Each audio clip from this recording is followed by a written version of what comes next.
Hello, everyone. My name is Jordan Smith, and I am the voice and the astrologer for this YouTube channel, Nonconformist Conscience. And this is another episode of the Arcane Astrology Talks, where I have another astrologer, whether it be a friend, a colleague, or someone that I'm really admiring their work, have come on and do this show and talk about something that is arcane or a bit more obscure. And today I have Jessica Lanyadoo. Now I'm questioning myself. Okay. Yeah, you did We it. You just did a talked great about job. this. Like Jessica Lanyadoo. Yes, you got it. You got Jessica it. It's an Lanyadoo. impossible My name Virgo to kicked pronounce. in. I get it. Anyway, I get it. Yeah. so Jessica is a humanistic astrologer, a psychic medium, and an animal communicator with over 30 years of consulting experience. Holy wow, you do not look like you could even have 30 years of consulting experience. Very kind. Very kind. You're known for your grounded and accessible approach, and you help individuals cultivate emotional intelligence and navigate life with clarity. You are the host of a twice weekly astrology advice show, Ghost of a Podcast, love the title, and you are the author of Meditations for Your Sign and Astrology for Real Relationships. And your work has been featured on CNN, The Today Show, Rolling Stone, Vogue Italia, Time Magazine, Oprah Magazine, and more. You are also the co founder of the Get Out the Vote Project and Zodiac the Vote. And I also saw that you were a co host on TLC's digital show Stargazing. So, Jessica, what do you feel is something that you gravitate towards that is more arcane, obscure, that you wish other people who follow astrology or are astrologers themselves talked about? I don't know if what I'm going to say actually falls into the category of arcane or obscure, but I think in the world of woo and astrology and new age spirituality, unfortunately, it is. Yeah. Common sense and emotional intelligence. That is what I'm going to say. Because I think a lot of times, I've been a part of astrologer world for decades, right? Where I go to astrology conferences and it's all astrologers, it's not astrology fans. And in this space, we talk about so many different techniques and there's so many things to learn. Like it is impossible to be an expert who knows everything about astrology. Like it is like literally impossible. It's just like details on details on details. And a lot of times what I think we forget, and this is like, going to be a humanistic astrologer sounding like a humanistic astrologer, get ready. But what Yeah. I think a lot of times we forget is to center the human and the lived experience, to meet the person where they're at, regardless of what we as astrologers perceive to be their potential or whatever we see transits coming or progress this or that, whatever. Meeting people where they're at and recognizing that no sustained progress occurs without emotional evolution and without emotional accountability. And so for me, I mean, it's not exactly arcane, but it like kind of is because Yeah. we don't center that in our conversations about how astrology works, how to make astrology work for us, all that kind of good stuff. So that's my strong response.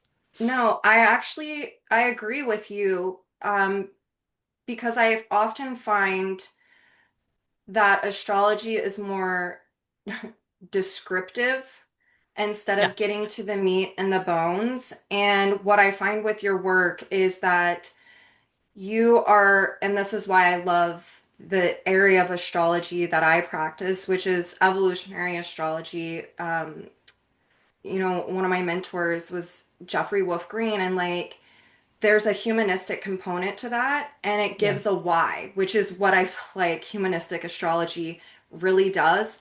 But the other thing that I love about your approach that I've noticed, is that you're not just talking at a person, you are bringing forth a relational dynamic, and it's based in an equity of actually listening and hearing where someone is coming from, and then it's also you're giving practical steps, tools to use to actually help.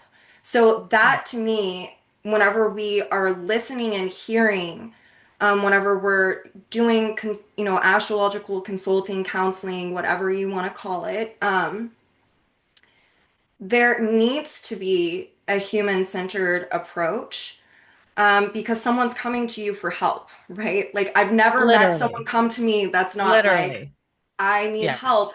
And so having to really hear where they're coming from so that way you can help them Mhm. is, I feel, oftentimes lacking. And it's more of, um, it almost kind of feels like a top-down approach. I mean, that's the critique that humanistic astrology has of so many forms of astrology is that Yeah. it's putting the astrologer on high. So, it's like this is the thing. Astrology is Uranian, right? Yeah. And Uranus doesn't just govern astrology, it governs technology. Technology can be used to make our lives better and to better connect us. But we see anyone who's spent any time in Silicon Valley, as I have, anyone who's spent any time using the tools of technology, that theoretical. They're theoretically good for us, but in practice, not necessarily. And, I experience in the world of astrologers and in the world of technology something similar, which is people who think they know better and they're telling you.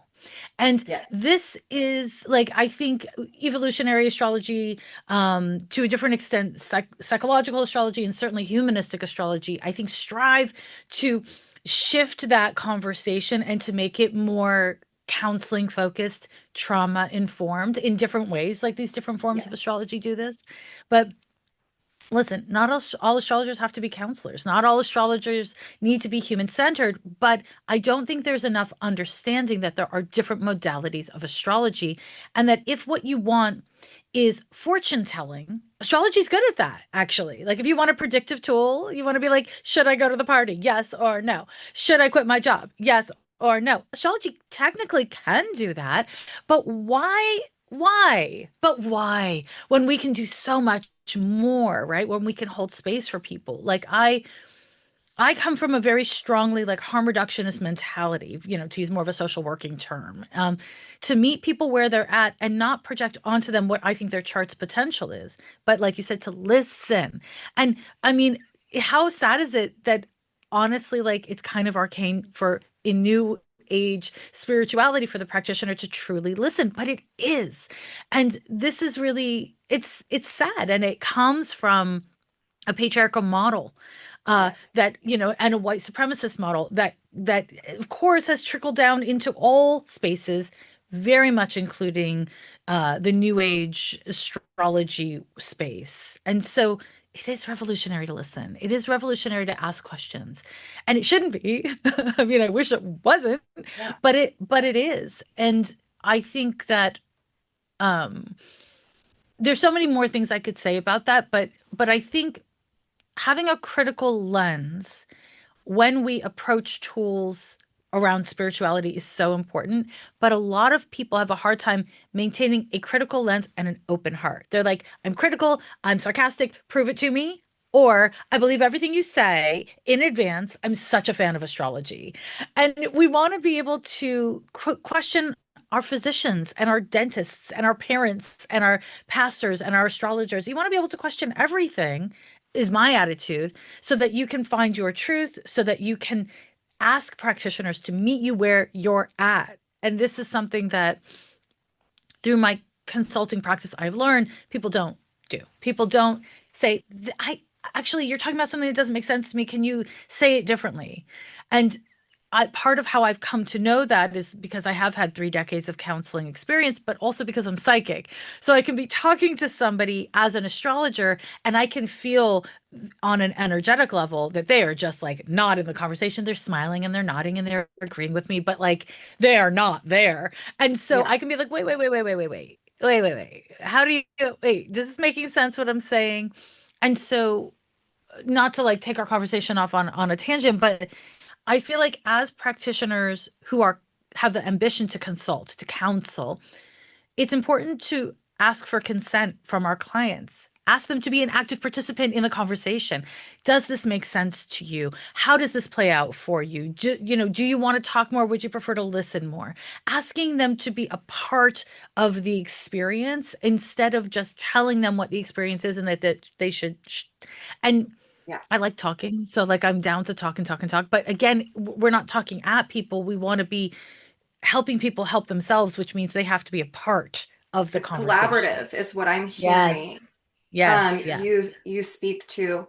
There's something that there's a couple of things that just came up for me as you were talking. One, Uranus in Gemini is going to be squaring the nodes. Right now, America's Uranus is squaring the nodal axis. And to me, I'm like, this is the time to really be a lot more critically thinking and curious and to not,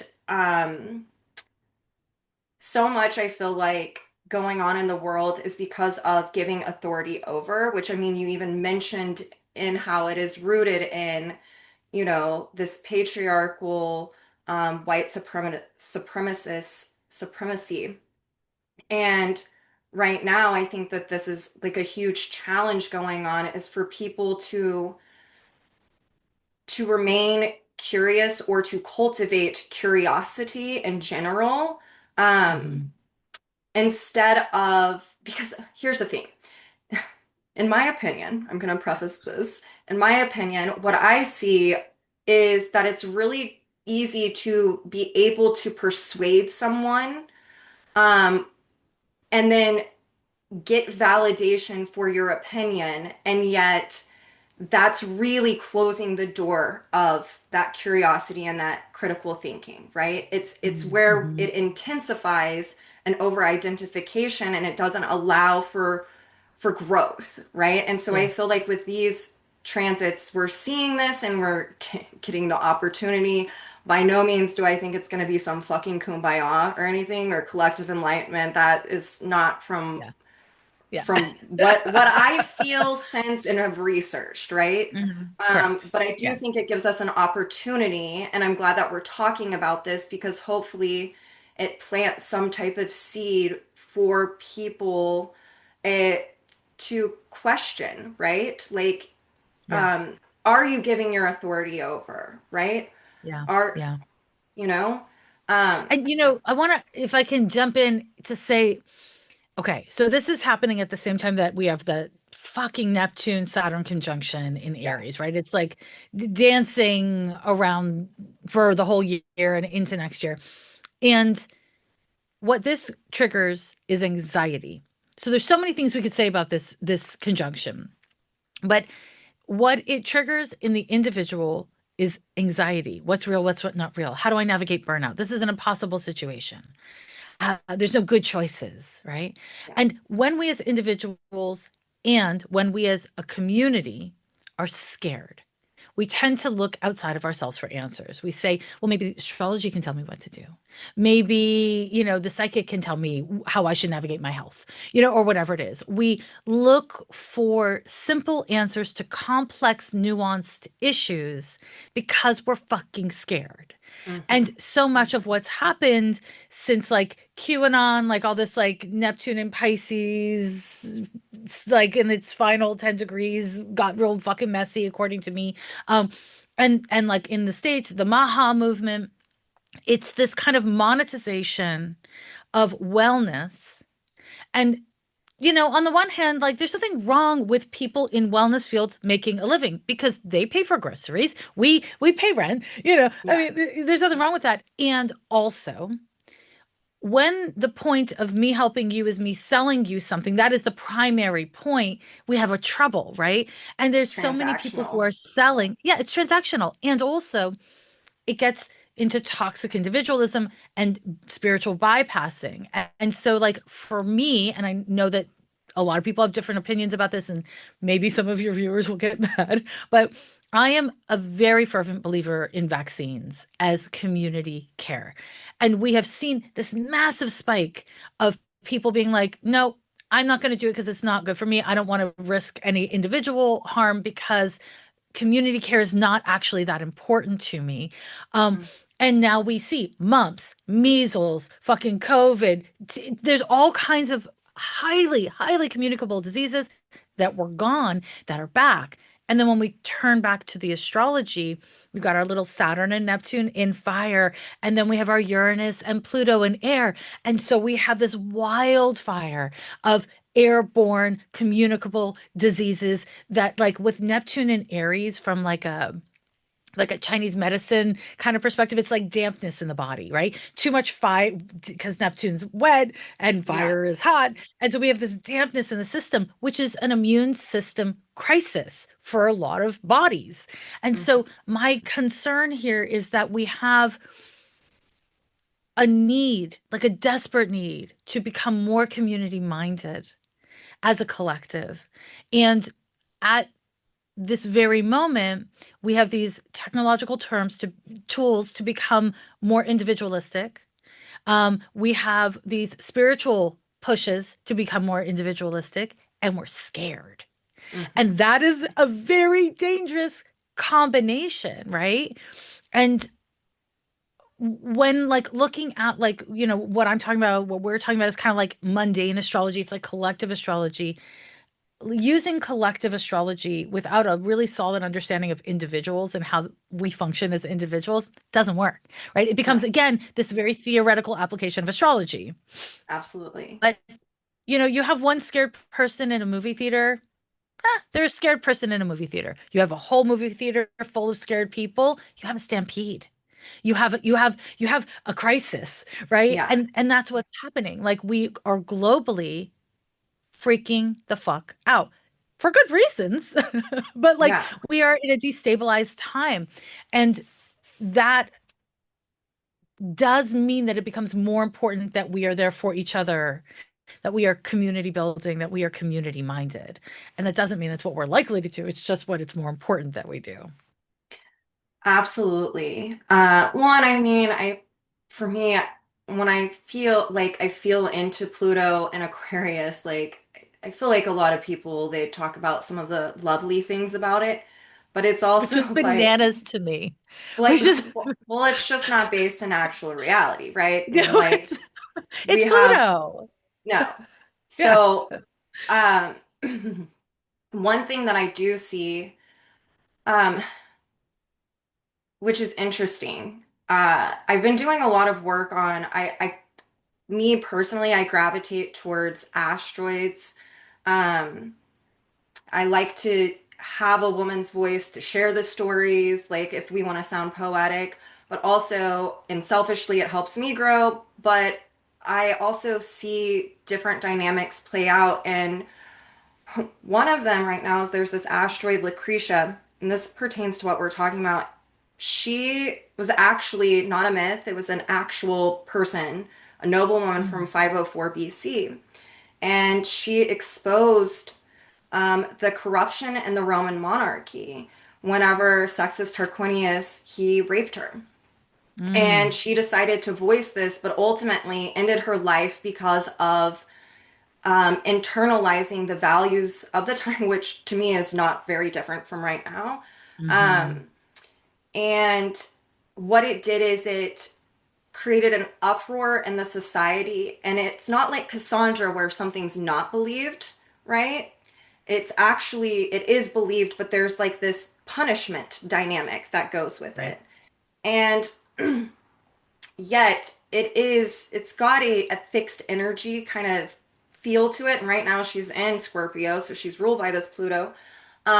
But it's where the exposing and then the consequence of that exposing through punishing becomes catalytic and it actually Mm, brings people together through that crisis and that trauma. And in real life, it was her husband and her father and her husband's cousin who ended up helping the Roman monarchy fall and the mm, establishment of the Roman democracy, right? So these are like the stories I love to dive into and then see mm, it reflected astrologically. And then, of course, like personally, this shows up in a lot of it's the exposing of structures, whether it be familiar or even governmental um, dynamics. But I find it interesting that right now, especially when we're talking about community,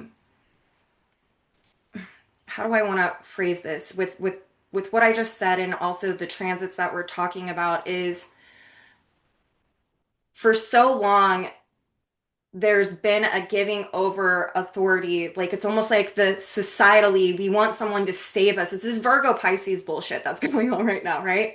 Um, and yet it's through the trauma and the crisis now that is actually helping community come together, but yet we're still seeing the division. And yet the more Hmm. that there's this punishment, right? We've seen it with, Renee Good, Alex Preddy, the more catalytic it becomes in a pushback. But yet I think um,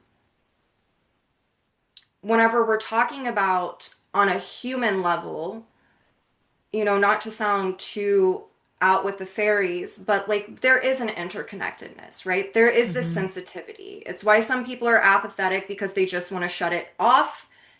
They are so disconnected from that natural universal principle within them. And then there's Hmm. other people, on both sides. Um,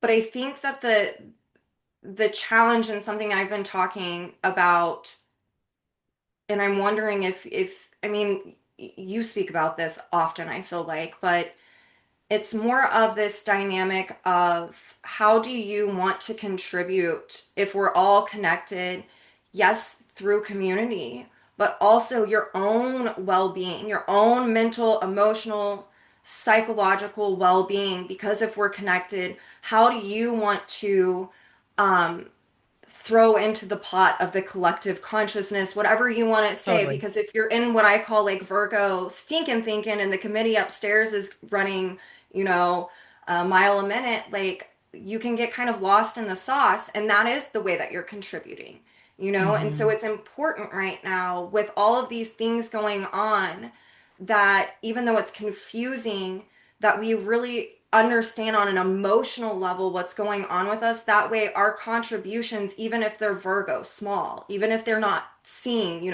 Pisces, that it Hmm. still is a contribution that's rooted in our common humanity and bringing it together. Is that something that you've been Yeah. feeling? I hope I Yeah. articulated this well. Absolutely. Yeah, Okay. absolutely. There's like two really strong thoughts I'm having around all the stuff that you just shared.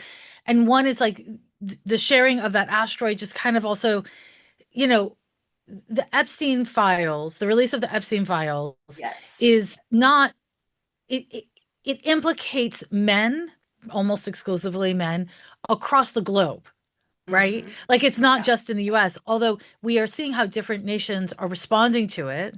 And there's so much to say about that. But when you shared about that asteroid, which I hadn't heard of, that's kind of what like really zhuzhed for me. That's what I've connected it with a lot. Yeah. Absolutely, absolutely. And then the other thing you're talking about, it's like the way I often articulate it is like we are a part of this tapestry. And Mm-hmm. each thread of the tapestry is an essential thread of the tapestry. I don't care if you're in the middle, if you're in a corner, whatever the fuck. Like every thread of the tapestry is an important part of the tapestry. And I love 70s tapestries. Just We side just note. talked Like about your rugs. we did. I love rugs. I love like latch hook, give me a tapestry. And so, you know, being able to recognize that who you are, the thread that you are of the collective is so valuable, and how you choose to participate or not helps to shape the world. And the Absolutely. world shapes you. And this is the thing that I think is really important for us to like acknowledge and talk about as astrologers is that so many people will say, "Oh my God, I need to know what my crush's sign is. Oh my God, I need to know about my astrology," but don't think that what's happening in politics impacts them. And how can you think that a planet in a constellation 29 years ago means something to your love life, but your access to reproductive care doesn't? But the role of war in our times doesn't. Like we have to understand that if we accept the concept of interconnectedness, that it includes all things that are interconnected and not Yes. just the things that we want to focus on. And this is back to personal accountability. And, when we talk about it through the lens of Virgo, Pisces, I mean, listen, Pisces is just like, please, I would rather scroll. Please, I would rather smoke. Please, I'd rather Yeah. play a video game, right? Like, Pisces is just like, can I just escape into something that's connected, but not like that deep? And Virgo, like you said, committee upstairs, right? Like, it's just like it can get lost in the details. I have to do this right, otherwise, I'm not going to do it. So I'm going to spend all this time thinking about a comment, then I'm going to post, and now I'm exhausted. And now I can't possibly do anything else. And that's a risk. If we don't ultimately, and this is where I think it really like comes down to is in order to trust yourself enough to participate and trust enough that you Mhm. value, you have to be able to refer back to yourself. You have to be able to say, oh, I am a person. I have value. I don't have value because I'm a good person. I have value because I'm a person. That's Yes. it. And again, this is like a very much a humanistic astrology tenet is this idea that people don't have to be good or living in accordance with their chart according to me or whatever the fuck else. People are people and we are all of value. And being able to locate yourself and be accountable to yourself foundational to being able to locate yourself in relationship, in the context of social justice, in the context of the climate crisis, in the context of your job or your kids' lives or whatever else it is. And to value yourself means that you can operate off of that foundation of self-worth, that foundation of accountability. And when we do that, we're better friends, we're better partners, we're better community members, we're better parents, all the things, all the things. And again, to speak to like that Virgo moment, nobody has to be perfect. If anyone ever told you or anyone else to be perfect, that's some bullshit. We're all fucked up. It's about learning from your mistakes. It's not about not making mistakes, right? And Yes. I think that the way that our chart articulates, oh, look, these are the kinds of mistakes you're likely to make. This is the reason why you're likely to make them. This is how you can learn from them over time. This is when you're going to really fuck up a lot. This is when you're not going to fuck up much. Like, that's helpful, but also I think again, my human centered perspective is really life is life is life. You want to use astrology, use astrology. You want to use psychology, use psychology. You don't want to use anything? Okay. But how are you going to show up? How are Yeah. you going to show up? You can't just show up for others. You can't just show up for yourself. How are you going to show up? It's like a game of patty cake. We have to play with two hands, you know? Absolutely. So yeah, yeah. Yeah. I mean, you know, because I hear like hot buzzwords within the astrological community, and I'm like such an investigative person, right? I think I shared with Mhm. you, I have like a packed eighth house, and like, the moon and Pluto are both in my sixth house. Like I'm pretty much, I'll expose myself, like that's kind of how I've always been. I'm like, yeah, here I am. Um, I hear these words of like, the divine feminine, the divine masculine, blah, blah, blah. And I was like, but so people are talking about this, but no one's talking about it in a practical way. And so I started to like look at peer-reviewed journals of anthropologists and Mm, people who are studying, animism and shamanism and all of these things because I love me some natural universal laws, okay? Like mhm. that's, Sure. What it, evolutionary astrologer doesn't? yes, I mean, well, and I'm one with nature. Like that is Yeah. my I Okay. like nature more than I like people sometimes, because Fair. Fair. my Yeah. yeah, it's like it's pure emotion and what you see is what you get and, there's no having to read between the lines. But I digress. I was looking at all of this and really wanting to have an understanding, especially because I was thinking about when Pluto was in Capricorn squaring the nodal axis this last time. And what I have really come to understand is, and I think it's a conversation worth having, especially with everything going on in the world, and looking at it in a personal context, is that the masculine and the feminine are just principles. They are neutral. They coexist in all of us because we are consciousness and consciousness is genderless, as you know. Um, and Yet there is an over identification with the masculine principle through the patriarchy. Mm, And what we're talking about is wanting to balance both collectively and then internally, as far as if there's an what I have seen with the over identification of the masculine principle is the root value being power, right? And whenever yeah, that's the root value, that means that there's going to be subjugation. There's going to be yeah, fear of a loss of power. Therefore, you try to hold on to the power no matter what. And that is where the subjugation of all different types of people come in and the persecution and the oppression. And yet, I also see within, I will use your word, the tapestry of humanity, hmm is that the natural law of the feminine principle is still being reflected because there's still an interdependence because mm, what one person does has an impact on the whole, what one country does has an impact on the whole. We're really seeing it right now. And then yeah, if you take it back to even a personal level, it's like I think Michelle Obama said this recently about why there hasn't been a female president. And she was like, because the structure isn't ready right, for it. And right. why is that?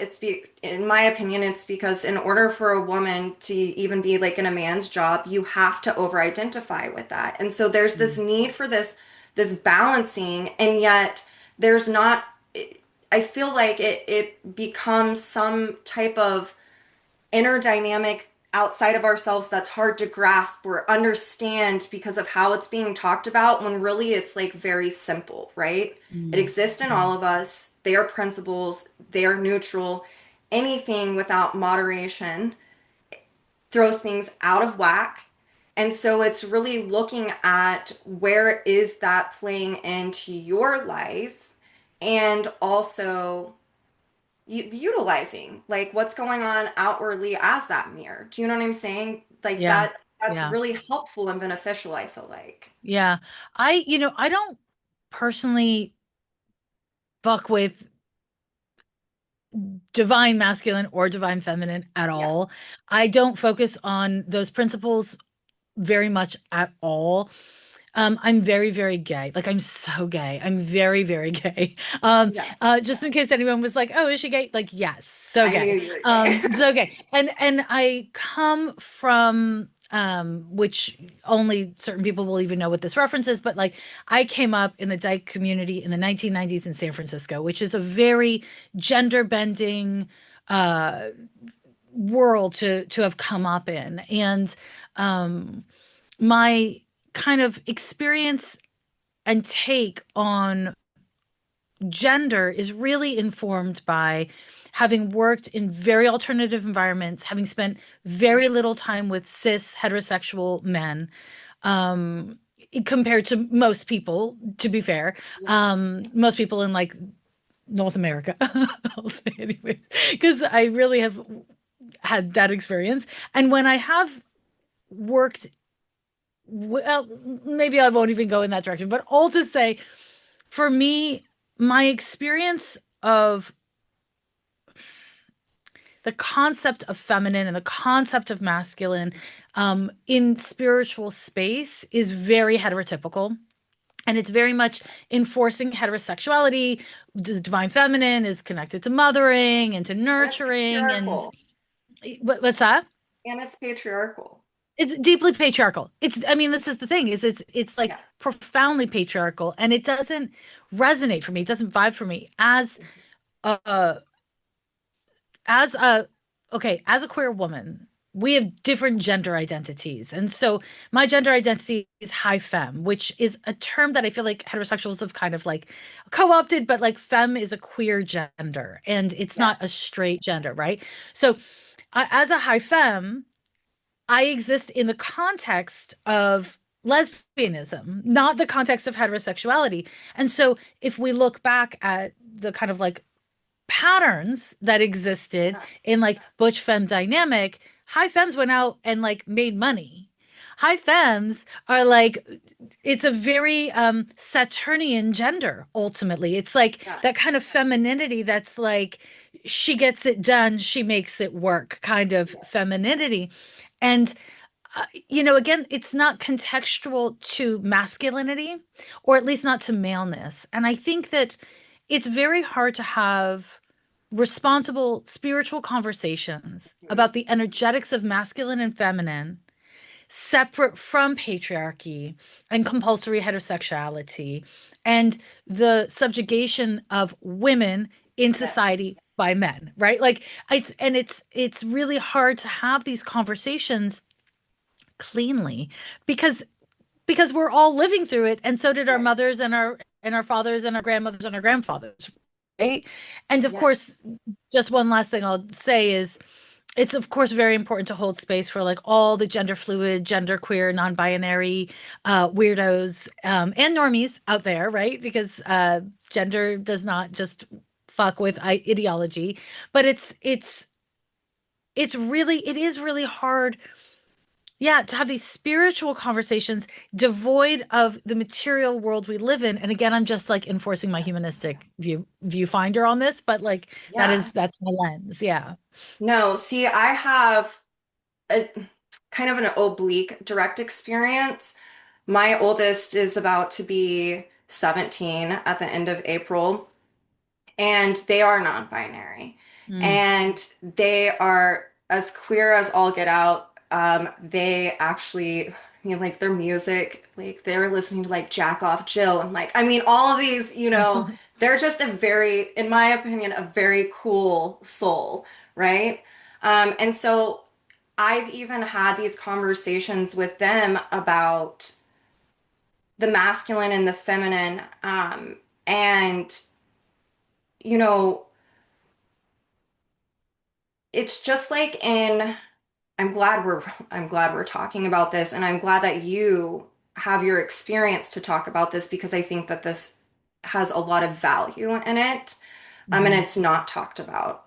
Yeah. Is that even in the astrological community, this is what me and my oldest were talking about, is that they were saying, just like we are just having language now for like pansexual or this or that. Like it's always Hmm. existed.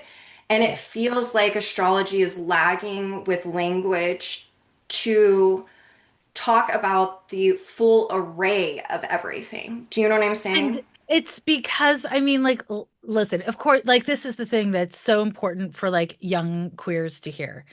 Yeah. We were doing it before it had language. We had insider Yes. language. The language evolves. And when your 17-year-old is in their 50s like I am, there will be different language for the 17-year-olds. You know what I Yes. mean? Like that's how that goes. And I Yes. think what's really important to acknowledge about the world of astrology is that it is the world. And therefore, there are majority, like massively more female astrologers. And yet, male astrologers get the most views and the most clicks, and they sell the most books because patriarchy, it is insidious. And even for people with a feminist or a queer lens, they give power to maleness, period. Yes. And that's some bullshit. And the other thing is the world of astrologers and the world of astrology is really white and straight. It's really white and straight. And it's not like it's 1000%. exclusively those things, but therefore, they don't need to innovate language to address the complexity and nuance of gender and sexuality and relationship dynamics.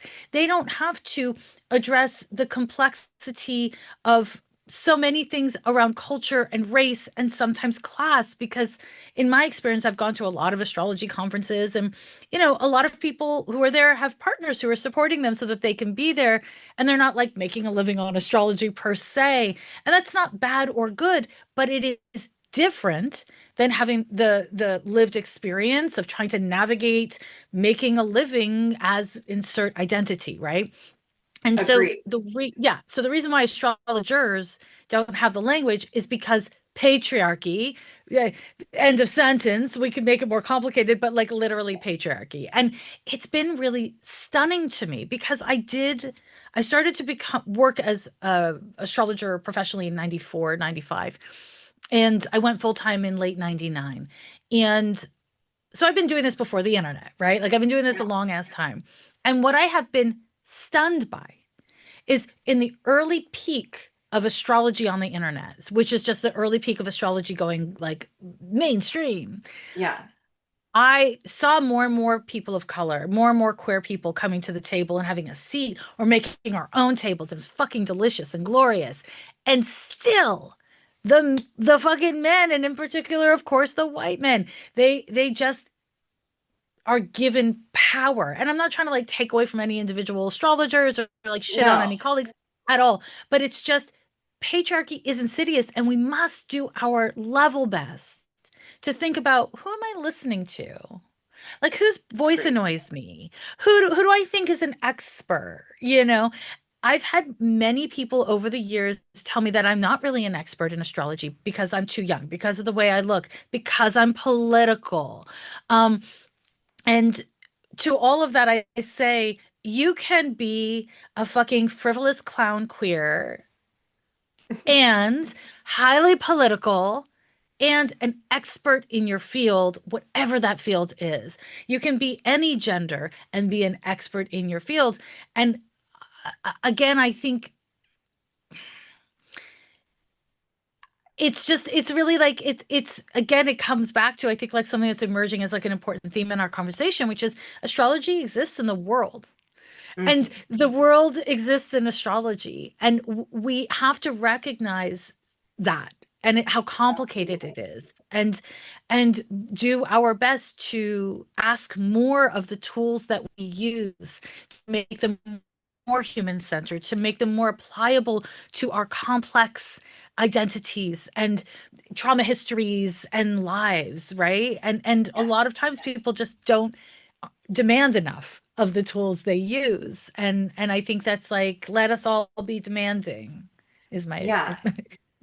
No, I agree. Well, and it goes back to, you know, really you and I, the reason why we have our jobs is because on it, it's people who are my employers. Like that's the way I see yeah. it. You know what Yeah. I'm saying? A long time ago, my first career before I got into mental health and then astrology was hair and makeup. And I learned very Mm. quickly. I was li out living in LA and it was, a very different experience for me, but I learned the valuable lesson of that they were my employers. It helped me to Yeah. cultivate listening skills. And so I think it comes back to what you even said in the beginning, asking for what you need. Yeah. Yeah. It's amazing how so few people do it. You know, this is kind of going to sound like an aside, but I have this attitude whenever I go to the doctor. Mhm. The doctor works for me. The doctor is my employee. In Yeah. this moment, the doctor doesn't get paid if I'm not there. So I don't defer to doctors. I say to doctors, hey, how are you going to help me? How can you educate me better? How can you take care of me? And when I share that with friends and with people in consultation, they're often like, oh, I don't do that because we are fed these power dynamics and we are fed this idea that we are meant to defer, right? And I just feel like I'm not a fan of obedience. I'm a fan of order, Well, structure, but not obedience. you have enough Capricorn. I think I heard you say the big three is all Sun, moon, Capricorn. and rising, Capricorn. As Yeah. Yeah.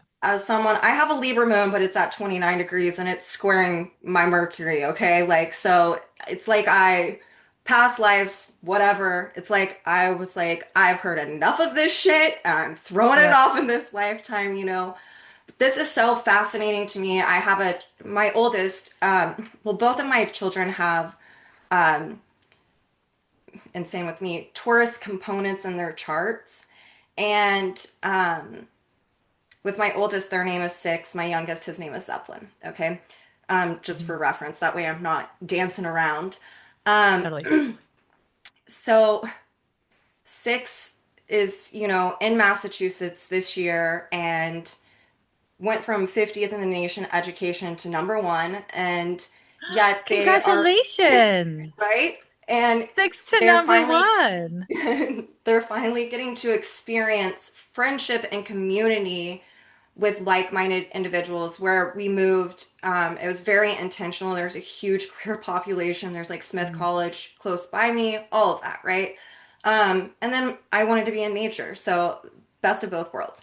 Right. Um, but they're at this school, um, and it is a private school.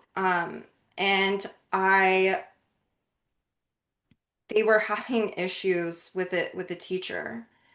And I like they have so much Pisces and it's in the fourth house. So they're very, they're trying to find their voice in this world. And I like told them, I was like, you know you better than anyone else. And I was like, and you need to remember, like, I pay these people. They work for Mhm. you, not the Yeah. other way around. Yep. If Yep. they're not listening to you, that the way that they are teaching this, I was like, the mark of a good teacher is someone who can teach the same thing in multiple ways. And if Yep. you need to advocate for yourself in that way, advocate for yourself in that way. Like, and it was like I was giving them a pep talk, like, they work for It's you. You such an pay their important bills. thing. It's Yeah. such an important thing. And learning it Yes. as a teen is such a powerful thing because it really empowers you to struggle with information. And I'm a lover of that. Struggling with information is how you actually learn. Taking in Yes. information, regurgitating information, there's no synthesis there. You've No. got to struggle. And the struggle sometimes means going to somebody and saying, the way you're communicating, like, I'm not getting it. How can I get it? Help me understand you. Or to say to somebody, like, I am not going to be your subordinate. I'm not Yeah. going to be obedient. I'm going to respect you. Please help me respect you. Give me something to Yes. respect, right? And that's Yes. like I think a lot of people don't want their kids to have that because they're scared of what it means about them. Because so many adults don't respect their kids and it's not because they don't love them. It's because it threatens too many of their complex coping mechanisms. They're just not even aware of it. You know what I mean? Yeah. And again, this is where astrology is so useful and it can't be the only tool in our chest because we are humans living in context and our context is like like even just saying like your kids in a private school, that's context, that's valuable context. I mean, Yes. going up to your public school teacher who's got 700 kids in the class and being like, you work for me, is contextually different than doing it to your private Thousand school percent. teacher who has a smaller class and more support and more resources, right? And Yes. I think again, like in the world of new age and astrology specifically, we tend to like oversimplify again because we want there to be simple answers to complex issues, and they're rarely, I mean, sometimes there is, sometimes people overcomplicate, but Hmm. I think that the like the veins of connection, the nuance is really important. And like Yes. nature girly to nature girly, like I'm obsessed with trees. I love trees and I'm obsessed with their roots and how they Yes. connect and support each other through their roots. And I think there's so much for us to learn and emulate from that. Um, so not to go on a tree tangent, but I would go on a tree tangent with you any day. Totally. Also, with both. Yeah, No. totally, totally. Yes. No. Well, I mean, even like the fungi and the connection, and Yeah, it's very Aquarian to me, which yeah. especially, I mean, if you are so rooted in community, of course you love trees and the interconnection of the Yeah. root system, right? Like So it's yeah. just Are reflecting you that. are you a Neptune Uranus conjunction person? And Okay. Saturn. You know how I knew that? I mean, I guess you were that millennial, but Yeah. I also knew that because I think mushrooms are Neptune because they exist in the dark and they need that moisture and they're like growing on top of things. They can be parasitic. They can Yeah. also like heal. So Neptune. But your generation, because you have that Neptune Uranus conjunction and Cap, it's so hard to pull those threads apart. Whereas my generation, I mean, they're far away. These two planets are so separate from each other. But I think for millennials, it's a lot smooshier. Do you know what I mean? Like it's a lot Yeah. more smooshy. Yeah, yeah, yeah. Yeah, Absolutely. Yeah, yeah, that's what those three are what fall in my eighth house. So yeah. pretty That makes sense. intense. Yeah, pretty intense Totally. stuff. And that's also why I think that's a big signature of, and why I gravitated to asking you to talk, is that's where a lot of, through my own adversity and challenges, really understanding the importance of advocation and Mm, also our common humanity and activism, right? Like, hmm whenever I lived in Oklahoma, I would do classes over Oklahoma's chart because there's a deep historical mm, dynamic there that people don't even understand, mixing slavery with indigenous people. And this is something that I have this direct experience with my multicultural family, and, being multicultural myself. And you're multicultural, so I know yes, that you yeah, have your own, yeah.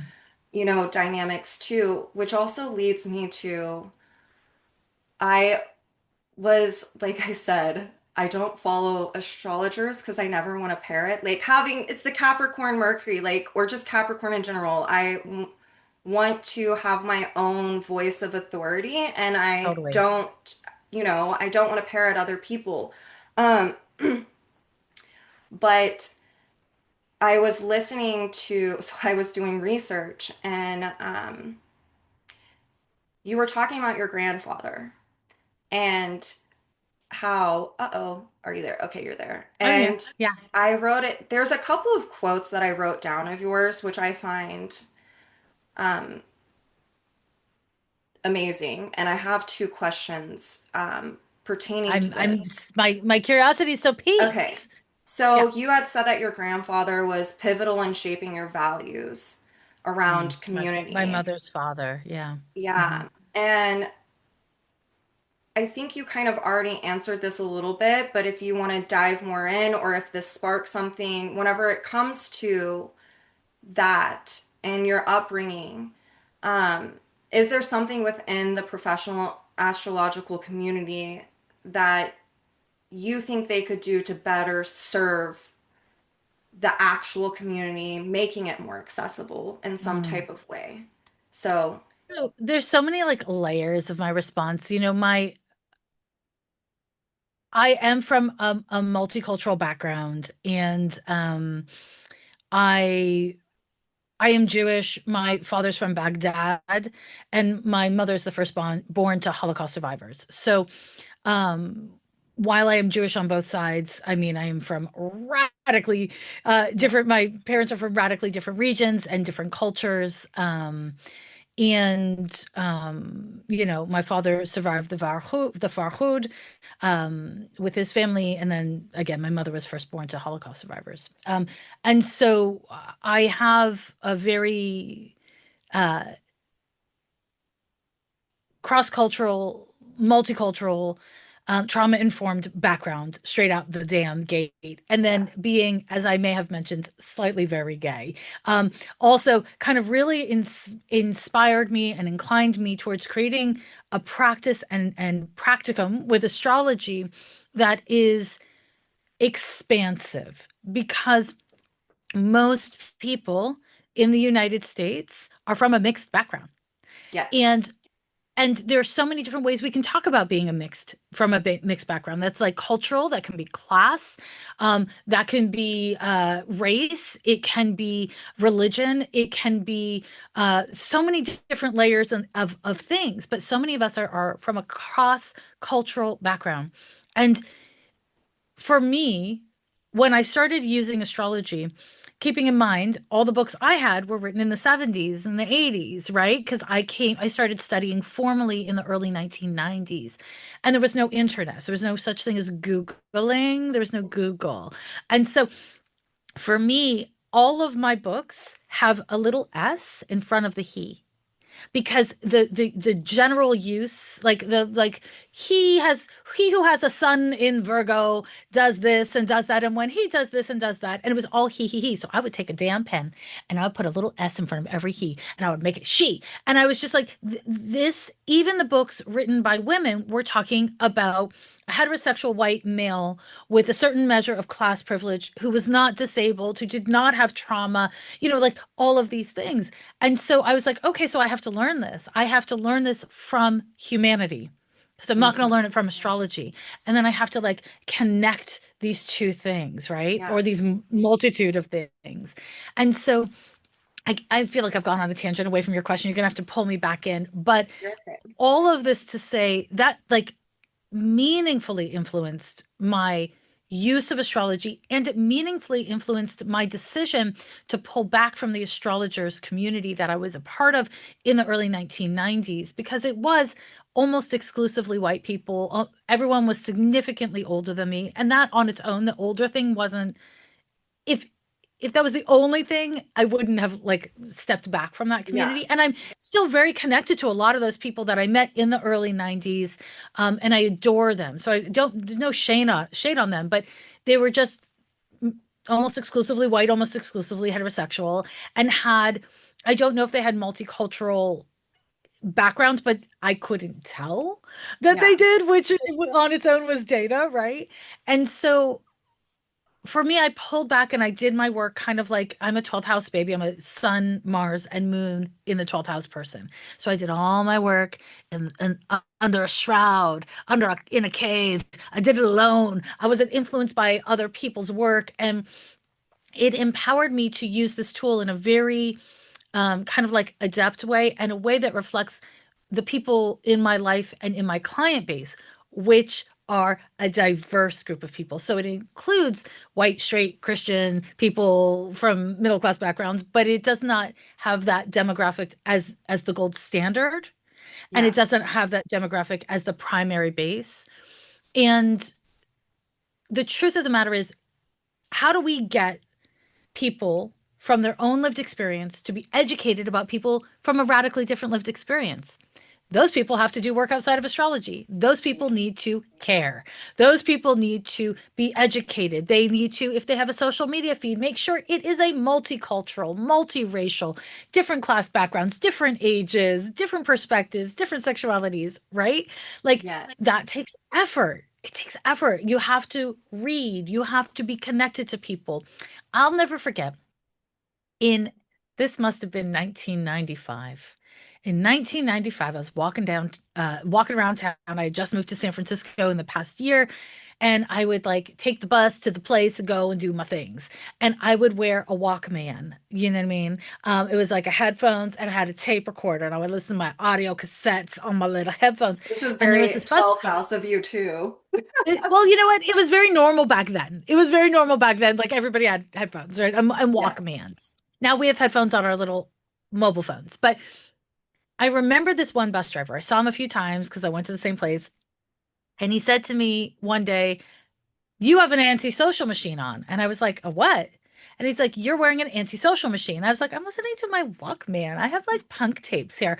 But he said to me, like, anytime somebody has headphones on, I know they don't want to talk. And I was like, oh, because people didn't have headphones on the way they do now. I was like, Hmm. oh, and I never again wore headphones on a bus. Never again.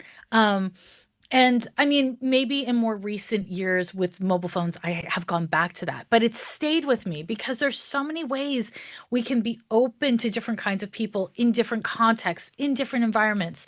I mean, we got to have boundaries, we got to navigate our safety. There's all kinds of things going on at once, but Yeah. being open to connecting with people in the world, unfortunately, young people don't do that anymore. It's not like it's not encouraged anymore. We live in such a different world in that Yes. regard. And I think that like when, we talk about like, well, how do we make astrology more responsive to our complex identities? It's in the hands of astrologers. It's in the Hmm. hands of astrologers. And Yeah. that's why it's so important that we have diverse astrologers leading, Agreed. right?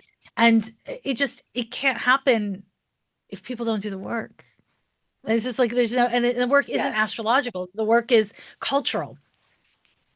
Yeah. Absolutely.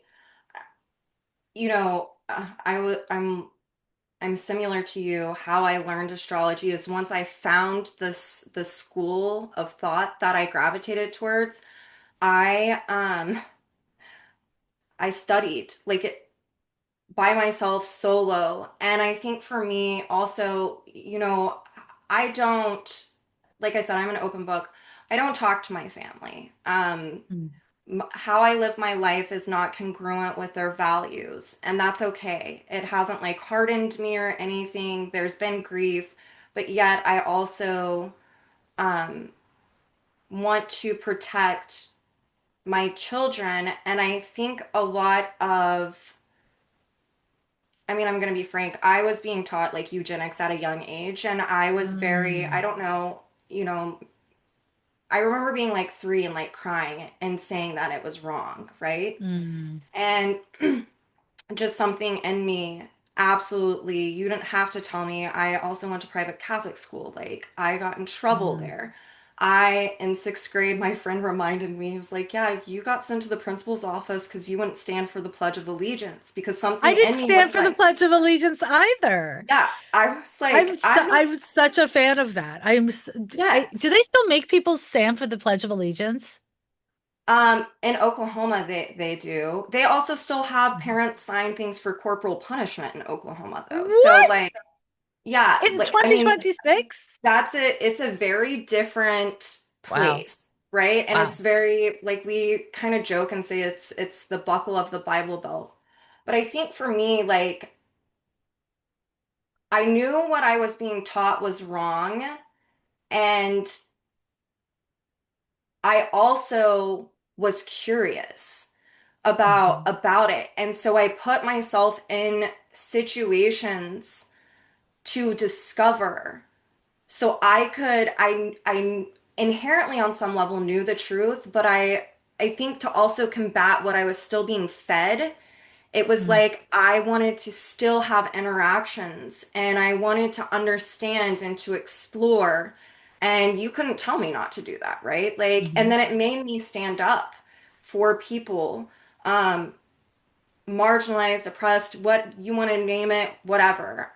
Because I kind of come from a family, not kind of, I don't want to kneecap this. It's a very well-to-do family, mm, and I was, now I'm an astrologer who's raising, her kids and just trying to survive while trying to help myself and my kids and people, and mm, those values come from my interaction with different cultures. One thing that I don't think people understand about Oklahoma is not only is there a huge indigenous population, there's a huge black population. Most black people are indigenous. That's a whole other historical lesson.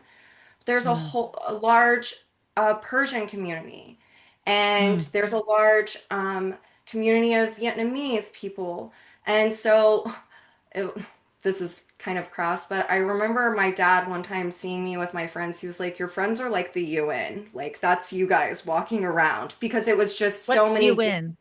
the United Nations, right? Because it was like there Oh, was the so UN, the UN. Sorry, it yes, was an accent thing yeah, I didn't get. Okay, sorry. okay, okay. Yeah, yeah. Um, No, it's good. but I think that like you has informed me, and there are things that I see in the astrological community. Um, so you touched on this that there's more female, astrologers, and yet it's the men who get paid, who get seen, who get clicks, who Yeah, get likes. Something yeah. that I've like experienced too that I've like been thinking this has been recent because I was like, what? I'm like, because I have to say I have Taurus rising. So survival is a big thing for me, and especially what I Mm, just shared, right? mhm, Like, but in a very Virgo-like way, the men who have students in their schools, I'm the one tutoring them, which I find very mm, fascinating, right? mm, And it goes back to, do I think that I'm like better than them? No, but it also is what is that dynamic? I mean, we know what it is. We're talking about it, but mhm, I'm even at like, I think anyone who's AFAB, we experience that dynamic in a systemic way that sometimes is almost kind of nebulous. Like, you know what I'm saying? It Yeah, it's can in the be. background. You're just so used to it. You're just so used to Yes, it. because Yeah. it's how reality has been structured. And Yeah. I think that there needs to continue to have these honest conversations about Mm. all of this, which leads me to my last question for you. And hopefully, I'm not blabbing too much either. No, no, I Um, love it. I love it. okay, you once said that capitalism and religion squashes astrology. This is right up my alley, just by the way. And you also have said that emotional intelligence and accountability helps to center what community care is. Yeah. What do you wish people knew about the system we find ourselves in, and what practical ways can astrology be used to help people with emotional intelligence and accountability right now to bring community together during this Mm, time when capitalism mm, and religion is highlighted in our leaderships, government structures, and the collective culture? yeah. Such a complex question, such a complex question. So we're really talking about the rise of white Christian nationalism in the West, right? That's actually what We we're can talking thank about, right? And Reagan. yeah, yeah. I mean, and also, I mean, we could list a lot of different movements. The Tea Party Yeah, laid a foundation, and there's QAnon and evangelical Christianity. Like, there's like a lot of things we could point to, but ultimately, this the United States was founded by white Christian nationalists, and it was thousand founded percent. on genocide and racism, and women were not even They were there was not even a Calvinists. consideration that women were possessions. Women were not Yes. citizens, and that's speaking of white women. I mean, forget racialized women, and so. I think it's really important for us all to kind of recognize and hold that we are in this period where what we believe, it's not that it's being challenged, it's that we're being told that there are things to believe that are good and there are things to believe that are bad. Believe, believe, believe, believe, believe that there's a person in the sky who tells you what's right and wrong, and you go to hell if you don't believe that that person exists, and you won't go to hell if you like, sure, believe those things, but don't believe in stars. Yeah. Don't believe in community care. Don't believe that masking helps anybody. We're being told there's good belief and there's bad belief. And so, what astrology can help us with is to identify when we are out of alignment, when we are living in ways that are not authentic to ourselves and our own convictions. And like you and I, we have it in our nature. We were kids and somebody told us to stand up for our flag, and we were like, no, not that flag. No, I'm not doing that. No. Yes. And so we have like a rebellious Uranian something in our natures that empowered us to do that from a young age. And a lot of people, as adults, let alone as children, just really are not going to be that rebellious. They're not going to, be like, fuck that shit. You know what I mean? Yeah. And like leave, Like I move challenge countries and authority. states. Yeah, exactly. Not Yeah. everybody's going to have that. So do it your way. That's the key. It's like you don't compare yourself to others and be like, how should I do this? Get to know yourself and figure out your way. What is your way? Yeah. What is your pace? What is contextual to your lived experience, to your value system? Like not everybody has to be the same in order for us to be connected to each other, in order for us to be caring for each other. I don't only care about the people that I like. I actually care about the people that I fucking Everyone. Yeah. hate. Yes. You know, because people are people are people. And because the suffering of some people is the suffering of everyone, right? Yeah. When we're okay with those people being fucked up, but not my people, not the people who share my values, then we are the perpetrator. Then we are the bad guy. And I think a lot of Yes. times we forget that. We're like, well, that's true when they do it to us, but it's not true when we do it to them. Well, it's also the hypocrisy that's ingrained within the patriarchal structure. Correct, correct. And Also, what also, you're talking about, I always say to people, I'm like, there's more than one way to get to fucking Denny's, right? thank you. There's more than one way to get to gut rot Denny's. Yes. And and I think like contextual, and this is something I've been talking about a bit on my Patreon with folks, contextual to this conversation is our Pluto gen, right? So we talk about like boomers and Gen X and the Joneses and the millennials and the Yeah. Zennials and et cetera, and the Z's. But what we're really talking about is Pluto and Sag, Pluto and Scorpio, Pluto and Libra, Pluto and Virgo, Pluto in Leo. And because we define generations essentially through Pluto designations, Hmm. it's important to recognize that we define generations through our survival mechanisms. And we define generations through our survival mechanisms. That means that we are being driven by our fight, flight, or fight much more than we like to think we are. And Yes. so, again, like to this larger conversation you're asking about, it's like being honest with ourselves, right? Like, what is it that a Pluto in Libra like myself is going to be activated by is different than a Pluto in Scorpio like you, even if we have similar charts in other ways, Yeah. because we come from different worlds. Right? The world I was born into is a different world than the one you were born into. And also because our survival mechanisms are Pluto, right? Hmm. And so as we navigate through this period, and again, forgive me if I've gone off on a fucking tangent, but like No. as we navigate through this period, my thinking is really like learn how to experience fear. Learn how to experience fear. Learn how to sit with your fear so that you can recognize, huh, am I really activated right now? Or am I actually in jeopardy? Am I Yeah. feeling sad right now? Or my friends really hate me? Am I really like about to fall off a cliff, or is that a feeling or a trigger? Because Yeah. the more that we can navigate our emotions, the more we can let our fears help us. Oh shit, I'm scared because something's scary. Yeah. Like I always like to say to people, fear is like I don't touch the stove when it's hot because I'm scared of burning my hand. There's no other reason. I'm scared Hmm. of burning my hand because I know if I touch the stove when it's hot, I will burn my hand and it will hurt me. And fear, if we can develop that kind of common sense, just grounded understanding of like sometimes fear is a distraction and an activation and a trigger, or it's a result of being manipulated or being whatever else. And sometimes our fear is a teacher. Our fear is an instructor. Our fear is a paternal force that says, don't run into traffic, you dumbass. There's cars there, you know? And I think Yeah. that's valuable. And so as we use astrology, like use it in a self-appropriate way, use it in a way to help you navigate through fear because this is a scary time. Because it's a Yes. scary, yeah. Yeah. And it's okay Absolutely. to be scared. Like it's okay to be scared.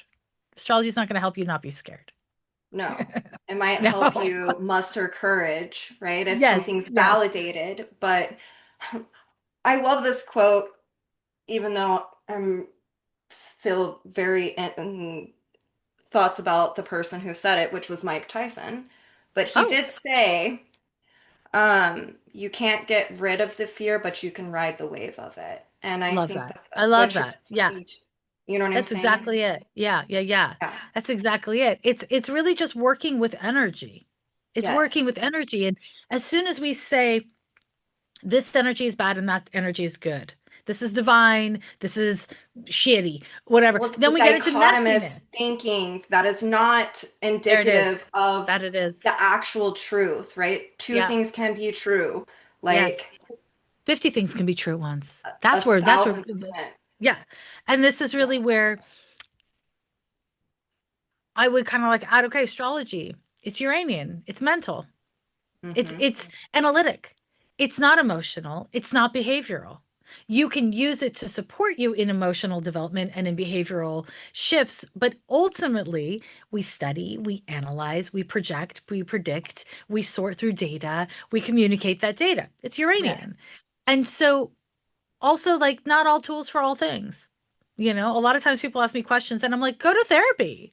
Yes. Don't ask me, go to a therapist. Talk it I out for 5 years.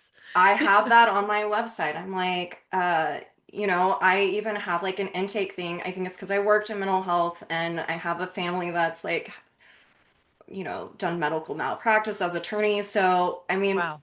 I've had, I have insurance for myself. Yep. I also have an intake form. And in it, it says the scope of my practice, what I am and am not capable of, because I Yep. actually feel like that nurtures safety, right? I By agree. being Yeah. honest. And it Yeah. also And being clear says, about the boundaries of what you're offering. Yeah. absolutely. And not, again, that's where I think ethics comes into play. And I think also because as astrologists, we do use therapeutic language, right? Yeah. And it's important that we still, even using that language, understand what it is we are and aren't capable of, because I do see a lot of people who, to me, it's weaponizing that language, right? Yeah. Yeah. Essentially. Yeah. Sometimes it's unintentional and sometimes it's very intentional. Yes. And it is, yeah, it's a sticky place. And I'm a medical astrologer and it's an extra sticky thing. Like on my Yeah. podcast, I go out of my way to do as little medical astrology as possible Hmm. because it's such a sticky It is a thing. safe place. Yeah. Whereas in my private practice, I did medical astrology all day long, all day long. But in my public facing work, I don't because again, the boundaries and yeah, I Absolutely. agree with you completely. Yeah, yeah, yeah, Yeah. yeah, Well, yeah. Jessica, I have thoroughly, I knew I was going to enjoy this. Um, I want to tell everyone this story, and I told it to you beforehand. Um, before I became an astrologer, I was, doing work.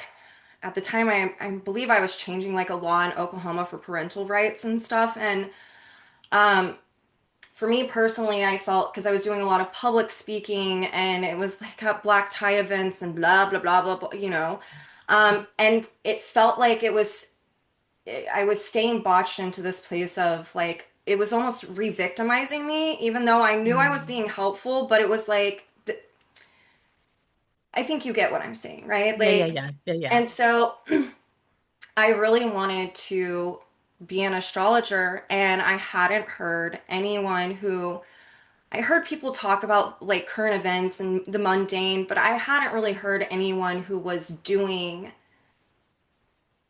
the type of work that you're doing and applying action, right? Mm. And whenever I heard you, I was like, this can be done. And it really helped me, you know? And I'm so so this glad. year, when I was thinking of who do I want to come on for this series, like I remembered listening to you. Again, I had to do research because my own stuff, but like, guess what? You're still doing it. The things that I Yeah. remembered about you over 10 years ago, you are still doing it. And that, my friend, is very Capricornian. The Yes. Yes, impeccability it in is. your actions and integrity, right? Thank you very much. Thank you very So much. thank you, and thank you for representing that in the astrological field, not just talking about it, but doing something, right? Because that's Mm. very, Thank you. very different. Yeah. So yeah, it's been a pleasure, and Thank hopefully we'll get you. to talk again or something. So I would love to talk again. This has been really awesome. awesome. Thank you so Thank you. much. Thank Oh, you. before I Appreciate it. leave, I'm gonna Hmm. put your info in the description, but is there anything Oh you want yeah. to tell people? I've got to do the Capricorn thing, sorry. Totally, totally, totally. I appreciate it. So I've got a couple books, as I think you mentioned that at the start, and my Patreon is really like the thing. I have a bunch of classes for sale on my website. They're like webinars. Yeah. And but on my Patreon, I am very active. I do a lot of teaching, and I don't keep it limited to the box of astrology. We in the past month have talked about ghosting and the difference between activation and emotions. And we've talked about reversals and tarot cards. And we've Love just that. done like a lot of different stuff. I do have a mentorship tier over there Mhm. for people who are like practitioners or in the helping fields that want to learn with me. So there's a lot. There's just like a ton of shit over there on my Patreon, so people can find me there as well. I love it. Yeah, I'll definitely put the link Yes, for yes. that in the description. And Thank you. again, thank you so much. Thank you. This is awesome. Yes.